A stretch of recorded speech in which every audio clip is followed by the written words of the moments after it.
Aujourd'hui, on plonge dans la pensée d'une figure assez incroyable, le philosophe d'affaires Jim Rohn. C'est un homme dont les idées, qui sont en fait d'une simplicité désarmante, eh bien, elles ont littéralement transformé d'innombrables vies. On entend ça tout le temps, n'est-ce pas? Pour réussir, il faut travailler dur. Point. Mais alors, comment ça se fait que parfois, on a beau tout donner, vraiment tout, on ne voit pas les résultats qu'on espérait? C'est une vraie question, un paradoxe, et c'est exactement ce qu'on va décortiquer. Alors, pour bien comprendre ce paradoxe, le mieux c'est de revenir à la source. Et la source, c'est l'histoire de Jim Rohn lui-même, quand il avait à peine 25 ans. Imaginez un peu la scène. Le jeune Jim Rohn, c'est le genre de gars qui arrive au bureau avant tout le monde et qui repart le dernier. De l'extérieur, tout le monde se dit « lui, c'est un bosseur, un vrai ». Sauf que la réalité, elle est bien moins glorieuse. Il est fauché, il n'a pas un sou de côté et il n'arrive pas à tenir ses promesses. Bref, il travaille comme un acharné, mais quelque chose cloche, vraiment. Et c'est là, à ce moment précis de sa vie, qu'il rencontre celui qui va devenir son mentor, Earl Shoaff. Alors attention, Shoaff, ce n'est pas le genre à avoir des diplômes prestigieux, il a quitté l'école très tôt, mais il possédait une sagesse, une clarté d'esprit simple et profonde qui allait absolument tout changer pour Ron. Et voilà, le secret qui change tout, il tient en une seule phrase. Shoaff dit à Ron, « Apprenez à travailler plus dur sur vous-même que sur votre travail. » C'est tout. Cette phrase, si simple en apparence, ça a été le déclic, le point de bascule, le vrai début de sa transformation. La différence, elle est énorme en fait. Shoaff lui explique, « Si on travaille dur à son travail, on gagne sa vie. » Ce qui est déjà pas mal, on est d'accord. Mais si on travaille dur sur soi-même, alors là, on peut faire fortune. Et Ron a compris d'un coup. Il avait passé des années à travailler dans son job, mais jamais il n'avait vraiment travaillé sur lui. Bon, évidemment, ce changement de mentalité, il n'est pas facile. C'est même le plus dur. Ça demande d'arrêter de rejeter la faute sur les autres, vous savez, sur les circonstances, l'économie, la boîte, le gouvernement, et de commencer à prendre la pleine et entière responsabilité de sa propre situation. Et Shoaff a une façon géniale de lui faire comprendre ça.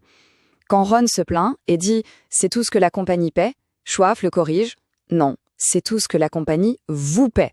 Et quand Ron dit « les choses coûtent trop cher », Shoaff répond « non, c'est vous qui ne pouvez pas vous le permettre ». Le problème n'était pas externe, il était interne.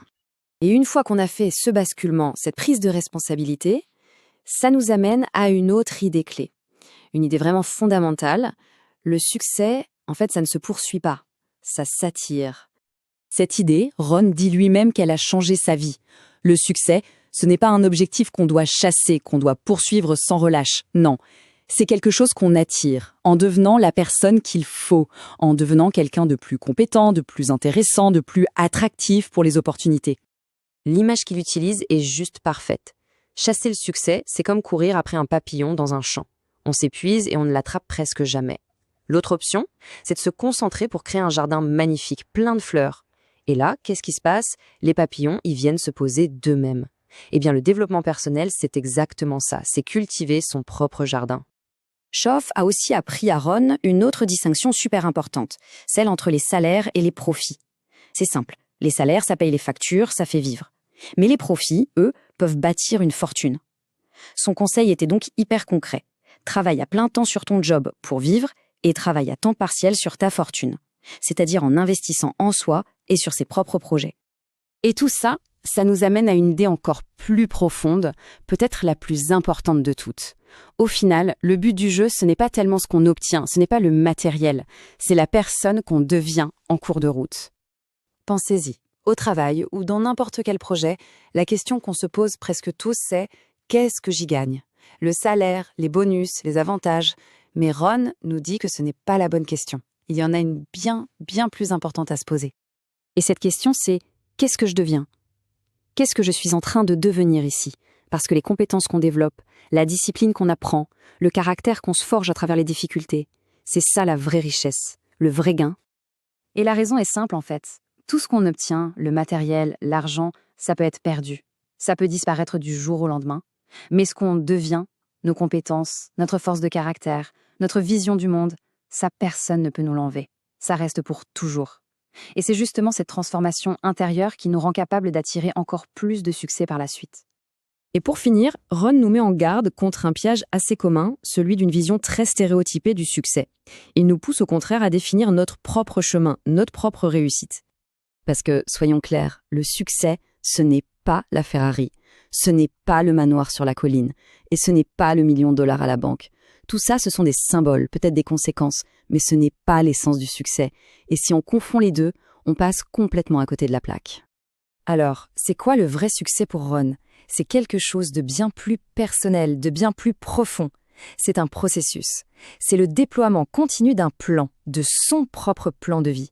Un plan qu'on a défini pour soi-même, qui a du sens pour nous, et le simple fait de progresser jour après jour pour le réaliser. Pour illustrer ça, Ron nous propose de regarder la nature. C'est une observation toute simple, mais très puissante. Prenez un arbre. Est-ce qu'il pousse à moitié? Non. Il pousse aussi haut qu'il le peut. Il déploie toutes les feuilles, toutes les racines possibles.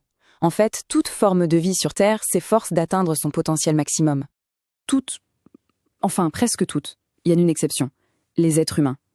C'est fou, non? Pourquoi sommes-nous la seule espèce à choisir si souvent de s'arrêter à mi-parcours, à se contenter de beaucoup moins que ce qu'on est capable de faire? La réponse, elle est à la fois magnifique et terrifiante.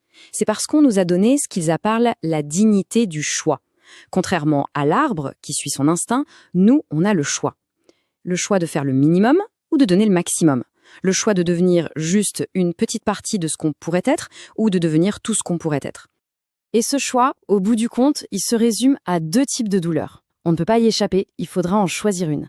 Soit la douleur de la discipline, cet effort quotidien, ce travail sur soi, soit la douleur du regret, celle qui arrive bien plus tard, quand on se retourne et qu'on réalise tout ce qu'on aurait pu être ou faire.